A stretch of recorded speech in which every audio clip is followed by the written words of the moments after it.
warmer weather this winter has gotten in the way of most typical winter fun, but Gage Park in the city of Brampton has found a way to combat that warm winter meltdown. We have a refrigeration system just like the indoor arenas.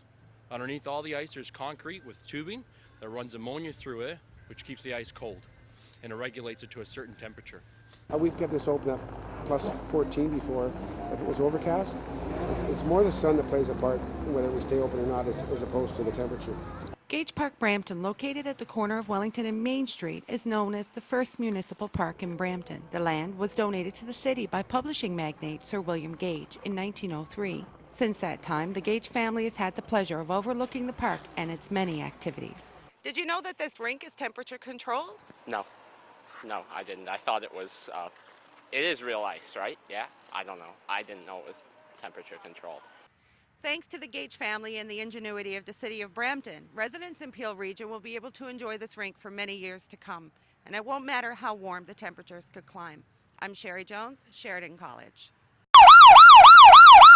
This sound is a familiar one to Sergeant Cam Woolley. He's been hearing it on a daily basis for over 29 years as an OPP officer. Now that sound comes from another job, and he's wearing a very different uniform.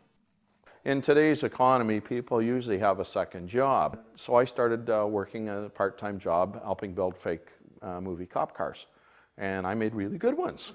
And he didn't stop there. His fleet of cop cars turned into a fleet of taxis, sports cars, and ambulances that made their way onto some very large screens. Do about 100 films a year now. I've been doing that for years.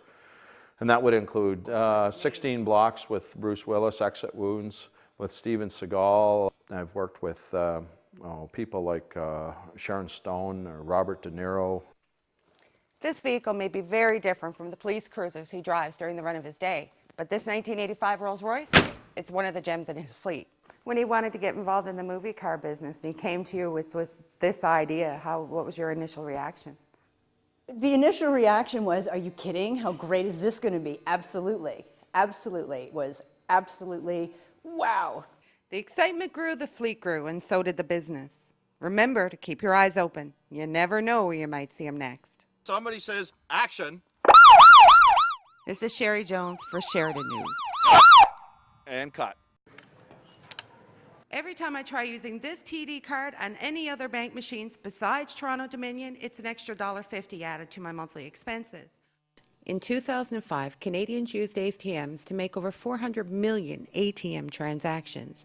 This convenience has cost Canadians over $420 million to use their own money. Why I don't like using the machines is because they charge so much to do that, so I don't agree with it. If they want to continue collecting those sorts of fees, maybe they should give people better interest rates. Last year, the top 6 Canadian banks, which include the Royal Bank of Canada, TD Financial Group, CIBC, Scotiabank, Bank of Montreal, and the National Bank of Canada, posted profits over $90 billion. NDP leader Jack Layton says it's time to change the Banking Act. Canadians everywhere seem to agree. I was just wondering what you thought about the NDP trying to bring in legislation to ban the ATM fees in Canada. I think that's actually a really good idea. I think that we pay really high prices for a lot of things to begin with. I think they should have done it a long time ago because the fees are escalating, and I know my bank's escalated the fees, so I think as soon as they put a stop to it, the better. Hopefully, the NDP is going to come through with changes to the legislation that will prevent Canadians from being charged that extra money for using their own money. I'm Sherri Jones for Sheridan News. Recycling has been a hot topic here in the GTA. Recyclable garbage has been finding its way into what is already a shortage on landfill sites. Toronto City Hall has issued fines to lawbreakers, hoping to correct the issue. Bylaw officers are currently being referred to as recycling police. Current fines are set at $125 for putting recyclables in the garbage and $360 for illegal dumping. If you catch someone dumping garbage in your area, please take part in trying to fix the problem and contact your local City Hall. I'm Sherri Jones for Sheridan News. Lottery results are in. There are 2 big winners in last night's $38 million 649 draw. This draw is an important one for reasons other than the amount of money in the pot. Ontario Ombudsman Andre Marin released his report last week, claiming that the lottery retailers have been winning way too often.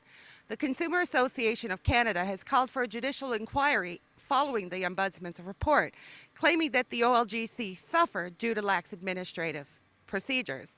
So far, there has been no comment from David Kaplan, the minister responsible for the OLGC.